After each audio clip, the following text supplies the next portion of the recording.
ભાઈ અમદાવાદ જેવા મેગા સિટીમાં તમને કોઈ 50 રૂપિયાની શાકથી શરૂઆત કરે એવું રેસ્ટોરન્ટ ખરું? કોઈ નહીં હોય.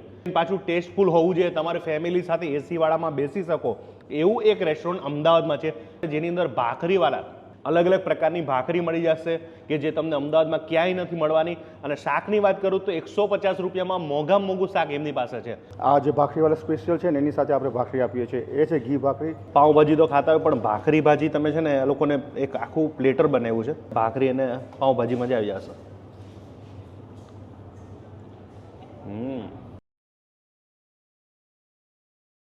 ભાઈ અમદાવાદની અંદર જો તમારે ભાખરી અને શાક ને એવું બધું કંઈ ખાવું હોય અને એમાં એવી જગ્યા ઉપર જો તમે એરપોર્ટે જતા હોય, એરપોર્ટથી આવતા હોય અને ભૂખ લાગી હોય બપોરે અને સાંજે, તમારે છે ને મસ્ત જગ્યા છે ભાખરીવાળા. તો હવે પાકું એડ્રેસ કહી દો, કદાચ કોઈને અહીં આવવું હોય તો પાકું એડ્રેસ કહી દો. આપણે એસજી હાઈવેથી એકદમ નજીક છે, આગળ જેગવારના શોરૂમ છે, આગળની ચોકડી પર જાઓ તમે, મની પ્લાન્ટ કરીને બિલ્ડિંગ છે, એમાં જ આપણે ફર્સ્ટ ફ્લોર ઉપર ભાખરીવાળા છે. હવે તમારું નામ ને થોડોક પરિચય આપી દો પહેલાં. હા, મારું નામ રાજન રાઠોડ, ભાખરીવાળાનો હું ઓનર છું. અને આપણે આની અંદર મેઇન વસ્તુ આપણી સ્પેશિયાલિટી ભાખરી છે, અને કાઠિયાવાડી આપણે સબ્જી હોય છે, અને પંજાબી સબ્જી છે આપણી પાસે, અને અમુક બધી પ્લેટર્સ છે બધી, જાણે કે આપણે મગ પુલાવ છે, ભાજી ભાખરી છે, એ બધી અલગ અલગ જાતની આપણી પાસે વસ્તુ છે. અહીંયા 1100 ઓફિસ છે અને બાજુમાં ગણેશ ગ્લોરીમાં 1700 ઓફિસ છે. એટલે આ એરિયો ખતરનાક એરિયો છે. એટલે તમારે અહીંયા આવો ને એટલે તમારે ભૂખ લાગે ને કદાચ તમને આટલામાં કોઈ જોતું હોય ને આપણા વિડીયો તો આના ત્યાં પાર્સલ કરાવડો છો, કારણ કે તમને આમાં તો તમે આપી જ જાઓ છો. હા, આમાં તો ત્યાં પાર્સલ મળી જાય. હા, ત્યાં આપણે થોડોક મોટો ઓર્ડર હોય ને તો આપણે આપી આવીએ છીએ. આજે હું ખવડાવશો? આજે તમને ભાખરીવાળા સ્પેશિયલ ખવડાવું. અહીંયા સીટિંગ કેટલું હશે, કેટલા લોકો બેસી શકે? આપણે અહીંયા અત્યારે 46 માણસોનું સિટિંગ છે અત્યારે. 46 માણસોનું. અને ટાઈમિંગની વાત કરીએ તો આપણે બપોર 12:30 ચાલુ થાય છે, 2:45 સુધી ચાલુ હોય છે. પછી રાત્રે આપણે 7:15 સ્ટાર્ટ થઈ જાય છે, રાત્રે 11 વાગ્યા સુધી હોય છે. કોણ લઈને આવ્યા છે? મારો ફ્રેન્ડ છે ઉર્વિલ, એ લઈને આવ્યા છે અહીંયા કે ભાખરીવાલામાં જઈએ. પહેલાં તો નામ સાંભળીને તમને એવું થતું છે કે આજે ક્યાંક બટકી ના જાય તો સારું, કે ભાખરીવાળા કરે છે. હા, તો ત્યાં શું હશે એવું તમને એવું હશે ને? એટલે મેં કાઠિયાવાડી ખાવાનું તો આપણે શોખીન છે, પોતે કાઠિયાવાડી છું, અમદાવાદનો મોટો થયેલો. આ વસ્તુ આપણી ઘરની વસ્તુ છે એમ. એને ભાઈએ કીધું કે સરસ છે, તો કીધું બને છે. આજે રમીને સીધા અહીંયા આવ્યા છે અત્યારે. કેવું લાગ્યું તમને? એક્સેલન્ટ. આવું જોઈએ ને? હા, બીજા લોકો આવું જોઈએ ને? હા હા, ઓફકોર્સ, બિલકુલ સરસ છે. આજે આ ભાઈ બીજી વખત આવ્યા છે, પાછળ ગ્રુપે આવી ગયું જો, એટલે હજુ લોકોને ખાસ વધારે જ મજા આવે છે. ખાસ તો બધી જગ્યાએ મેંદા રોટી જ મળતી હોય, પણ મને અહીંયા ભાખરી મળે છે ને એ બહુ ગમ્યું. આપણે ગુજરાતીમાં એવી માન્યતા છે કે આપણી રોટલીઓ બહુ પોચી હોય છે, સારી હોય છે, પણ એ લોકોને હું કહું છું કે તમે ભાખરી ખાઈને જુઓ.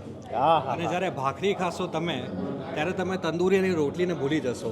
એટલો સ્વાદ આ ભાખરીમાં છે. આ શાક જોડે ખાઓ, આ ચા જોડે લો, તમને એમાં મજા છે. અને જ્યારે ગરમા ગરમ ભાખરી તમે શાક જોડે ખાઓ ત્યારે તમને જે તૃપ્તને આનંદ મળે એવો આનંદ ક્યાંય ના આવે. ક્યાંય ના આવે. વાહ વાહ, બાકી કવિ છે સાહેબ પણ. થેન્ક યુ સર, આજે જમવાનું કેવું લાગ્યું તમને? બહુ મસ્ત મસ્ત. આમ તો આપણે રેસ્ટોરન્ટમાં તમે ફેમિલી સાથે જમવા જાઓ તો એ શાકના કેટલા રૂપિયા હોય?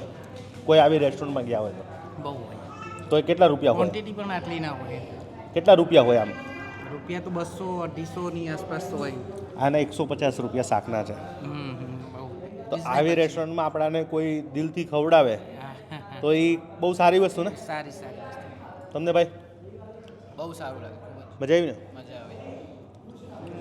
અમારા બેનને પૂછીએ, બેન તમને જમવામાં શું આજે શું વધારે ગમ્યું? આજે જમવામાં તો બહુ સરસ, બંને શાક સરસ લાગ્યા. ભાખરી પણ સારી છે. ભાખરી મજા આવી ને? ભાખરીવાળા નામ છે તો એ પ્રમાણે ભાખરીવાળા જ નામ છે, પણ ભાખરી પણ બહુ સારી છે. ટેસ્ટ બી સારો આવે છે. મેંદા વાળું કરતા આજે કંઈક એવું લાગે છે કે આ અલગ જ વસ્તુ આપણે ખાઈએ છીએ એવું. મેંદો તો નુકસાન કરે ના ખવાય. આ બહુ સારું. આ ભાખરી તો ખવાય ને? ભાખરી શાક સરસ છે. નડે નહીં. આપણે નહીં. રાજનભાઈ, આપણે આ જમવાનું તૈયાર થઈ ગયું છે, તો હવે મને પહેલાં મેનુ કહી દો કે શું શું આવ્યું છે પહેલાં. આપણે સૌથી પહેલાં છે આ દહીં તીખારી છે, હા હા, આ મગ પુલાવ છે, ઓકે, આ ભાખરીવાળા સ્પેશિયલ છે, પછી આ કાજુ ગાંઠિયા છે, આ મસાલા ખીચડી છે વેજીટેબલ નાખીને, અને લાસ્ટમાં વઘારેલી ભાખરી છે જે પહેલી વાર. નકર વઘારેલો રોટલો, વઘારેલી રોટલી હોય, પણ વઘારેલી ભાખરી હોય કે ના ના, ફર્સ્ટ ટાઈમ આપણે આપી વઘારેલી. અને ભાખરી પછી સાદી છે કે ભાઈ એમાં કઈ અલગ અલગ કઈ? આપણી પાસે આ છે એ બિસ્કિટ ભાખરી છે, આ ઘી ભાખરી છે, આ મસાલા ભાખરી છે, આ જે ભાખરીવાળા સ્પેશિયલ છે ને એની સાથે આપણે ભાખરી આપીએ છીએ એ છે ઘી ભાખરી, આ બાજા ભાખરી છે, કાઠિયાવાડી ભાખરી છે. બધી વસ્તુ અલગ અલગ છે. હવે એમાંથી એવી બનાવી છે, કારણ કે ઉત્તર ગુજરાતી ભાખરીની વાત કરીએ તો ઉત્તર ગુજરાતવાળી કે જેને શેકવાની તેલમાં નહીં શેકવાની, એટલે બધી અલગ અલગ જાતની અહીંયા ભાખરી તમને મળશે. એટલે નામ જ છે ભાખરીવાલા. મેડમ ઘરે રાંધે છે ત્યારે તમે રાંધો છો શાક કે કોણ રાંધે કે ભાઈ રાંધે? પાકું? તમે કઈ ફિલ્ડમાં છો? તમે કંઈક ડાયરેક્ટ ચાલુ કર્યું કે શું બધું એ કહો? ના હું એકચ્યુઅલી આઈટીમાં હતો, 11 વર્ષ સુધી આઈટીમાં મેં જોબ કરી છે, પણ મને શું આ શોખ હતો 20 વર્ષથી બધું જ બનાવતા આવડે મને, એટલે પછી મેં હવે જે શોખ છે એ કરીએ. તો નોકરી બંધ કરી દીધી? હા, નોકરી મૂકી દીધી અને આ પોતાનું આખું ચાલુ કર્યું? હા, પોતાનું. પછી ઘરે સપોર્ટ કરતા કે પછી આ તો પછી આમાં કંઈક કેમ ચલાવવું ને એ બધું? 6-7 મહિના થયા હું બનાવવા માટે, પણ લાસ્ટમાં માની ગયા બધા. કારણ કે બીક લાગે ને, કારણ કે આવું બહુ સરસ મજાનું કેરિયર ચાલતું હોય પછી કરાય ખરાયું કાંઈ? પણ મેં સપોર્ટ કર્યો એના માટે કે થોડું એને મોટિવેટ કર્યા કે એનો સ્ટાર્ટઅપ ચાલુ કરે. અને આ વસ્તુ એને હેરિડિટીમાં આવી છે, એના ગ્રાન્ડફાધરથી લઈને ફાધર, ગ્રાન્ડફાધર, વારસાગત છે. બધા જ all are found of cooking. તો એને હવે એનો પેશન પૂરું કરવા માટે થઈને મેં એને સપોર્ટ કર્યો. જો ભાઈ પત્ની હોય તો આવી યાર કે પુરુષને જ્યાં સુધી તમે આમ કહેવાય ને કે આમ લડાઈમાં નહીં મૂકો ત્યાં સુધી જીતશે કેવી રીતના? તો હવે તમે તમારું જે શોખ આજે જે ચાલુ કર્યું તો તમે પોતે અત્યારે બનાવો શાક ને બધું? ના, સેફ છે અત્યારે બનાવે છે, પણ હું એમને કહું છું કે રીતના બનાવવાનું છે એ તો એમ માથે જ ઉભા રહેતા હશો ને? હા, હું તો અંદર જ હોઉં છું મોસ્ટલી. અમારા કેપ્ટન છે ને બધું હેન્ડલ કરે છે, બાકી કસ્ટમર હોય તો હું તો અંદર કિચનમાં જ હોઉં છું. કિચનમાં જ હો? હા, હું કિચનમાં જ. ભાઈ પોતે જાતે શાક બાક બનાવો કે નહીં? ના, એનું હું હેલ્પર તરીકે કામ જ કરું, એ બનાવો એને જે વસ્તુ છે હું જ આપું છું બધી, તો આ બનાવે બસ આવી રીતના બનાવે. અને હા, હું તમને એટલી ગેરંટી આપીશ કે અમદાવાદ નહીં પણ ગુજરાતની અંદર તમને આ મેનુ તમને આપું. આ મેનુની અંદર આવી રેસ્ટોરન્ટની અંદર કે એમાં કોઈ કચાશ નહીં, પાછી સેન્ટ્રલ એસી છે અને પ્લસ પાછું કહેવાય ને કે પરફેક્ટ. તમે તમારી ફેમિલી સાથે આવ્યા હોય ને તો તમને એવું નહીં થાય કે હું કઈ જગ્યાએ આવી ગયો છું. તમારા ભાવ બહુ જ ઓછા અને રિઝનેબલ, લોકો બધાને પોસાય ને બધા લોકો ખાય ને એવા તમે ભાવ રાખ્યા છે. ને તમારા સ્લોગન બહુ સરસ છે, બધા ઇંગ્લિશમાં લખ્યા છે. તો હવે હરિહર ચાલુ કરી? હા, તમે આજ બેસી જાઓ અમારી જોડે.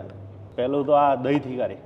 ભાઈ તમને 50 રૂપિયામાં કોઈ નથી લાગતું કે તમને અમદાવાદમાં તો ઠીક છે, બીજે નથી મળવાનું, 50માં દહીં તીખારી મળે? દહીં તીખારી ના મળે. ના મળે. પછી આ શાક વઘારેલી ભાખરી, કાજુ ગાંઠિયા, ભાખરીવાળા સ્પેશિયલ. આમાં શું આવે? આમાં આપણે સોયા ગ્રેન્યુલ્સ આવે ને, આપણે સોયાબીન તો આપણે નથી ભાવતા, પણ આપણે જે ઓટ્સનો ભૂકો આવે ને અમારો હાઈએસ્ટ સેલિંગ આઈટમ છે. એવું છે?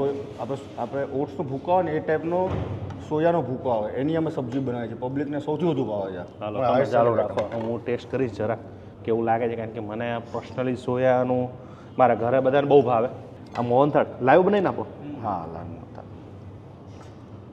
આખા ગુજરાતમાં નહીં પણ ઇન્ડિયામાં સૌથી વધારે કદાચ મોહનથાળ ખવાતો હોય તો એ આપણા અમદાવાદમાં.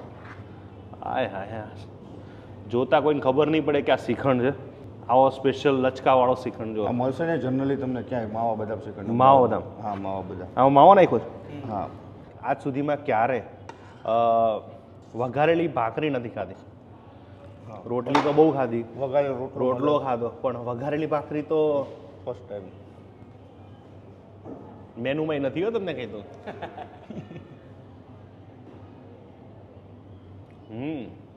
વઘારેલા રોટલા કરતાં આ બહુ સરસ છે, કારણ કે વઘારેલો રોટલો ડ્રાય થઈ જાય, બધું ચૂસાઈ જાય. હા, ચૂસાઈ જાય. અને રોટલી કરીએ તો રોટલી ચીવડ ઓલી પોચી થઈ જાય. પણ આ ભાખરી એની જોડે બહુ મસ્ત સેટ થઈ રહ્યું છે. અને એમાં તમે જે હા, અને એમાં તમે દહીં બહીં નાખીને જે જોરદાર આમ ચટાકેદાર બનાવ્યું છે ને, મસ્ત બનાવ્યું છે. અને ભાખરી તમે જો, આપણી પાસે બધી અલગ અલગ ભાખરી છે ને. નીચે બાજરાની ભાખરી છે. હા, જો બાજરાની ભાખરી. અને ટિફિન બનાવો કે તમે શું કરો? આપણે જે બાજરીનો લોટ આવે ને એમાં થોડુંક ભાખરીનો લોટ મિક્સ કરીને અંદર કસ્તુરી મેથી નાખીને આપણે આ ભાખરી બનાવી છે. એટલે હેલ્ધી માણસ માટે તો હેલ્ધી છે, હેલ્ધી વસ્તુ. આમાં તેલનું પ્રમાણ જ નથી કે ખાલી તમે શેકી છે, બહુ નોમિનલ. કદાચ મોણ નાખ્યો છે જ, બાકી એમાં બીજું તમે એક્સ્ટ્રા તેલથી બહુ શેકી નથી. આને તમે ચાલુ કરો ને, હરિહર ચાલુ રાખો ને તમારું. આ ચા જોડે ખાધી હોય ને ફૂલ જામો પડી જાય. પણ અહીંયા તો તમને ફ્રેશ ટુ ફ્રેશ જ મળશે ને બધું? હા, બધું. કે પછી ફ્રોઝન આવશે? ના, કશું નહીં. આમાં જાતે જ બનાવીએ છીએ, જાતે બનાવીને કસ્ટમરને અમે સીધી ગરમ બનાવીને જ આપીએ. લાઈવ જ આપી દે. હા, ગરમ. પાઉંભાજી તો ખાતા હોય પણ ભાખરી ભાજી તમે છે ને એ લોકોને એક આખું પ્લેટર બનાવ્યું છે હા કે જે ભાઈ કીધું કે ઉંમરલાયક લોકો છે તે પાઉં ન ખાતા હોય એ લોકોને ભાખરી અને પાઉંભાજી મજા આવી જશે. મસ્તીના વટાણા નાખીને આખી ગ્રેવી જે આપણી ગુજરાતી શાક જેવું બધું મિક્સ કરીને હા મિક્સ ભાજી ટાઈપ આપે. આ પ્લેટર પણ તમે મંગાવી શકો. એ પ્લેટરની અંદર આ ભાજી અને આ ભાખરી હશે. એક જ આવશે ભાખરી? ના આમાં 2 ભાખરી આપે. 2 ભાખરી એટલે એક જણાનું તો પેટ ભરાઈ જવાનું આરામ. ભરાઈ જાય. પછી આવશે લાસ્ટમાં, હજુ તો બહુ બધું છે આમાં તો. તમારું ઓલું જે સ્પેશિયલ શાક છે ને મને જે નથી ભાવતું, પણ આમાં ખબર જ નથી પડતી કે સોયાબીન તમે નાખ્યું છે. હા એ જ વસ્તુ છે. આમાં અમે ક્રીમ નાખીએ છીએ. ક્રીમ આપણે ગ્રેવી જાય છે અંદર અને જે સોયા ગ્રેન્યુલ્સ આવે ને એ નાખીએ છીએ આપણે બોઇલ કરીને પછી એને, અને એકદમ આ ક્રીમી ટેસ્ટ બને છે એકદમ. અને પાછું પ્રોટીન વાળું. હા આ બહુ જ હેલ્ધી ફૂલ સબ્જી છે. ફૂલ હેલ્ધી ને ફૂલ પ્રોટીન પાછું. એકદમ હેલ્ધી સબ્જી. અને દહીં તીખારી છે જો.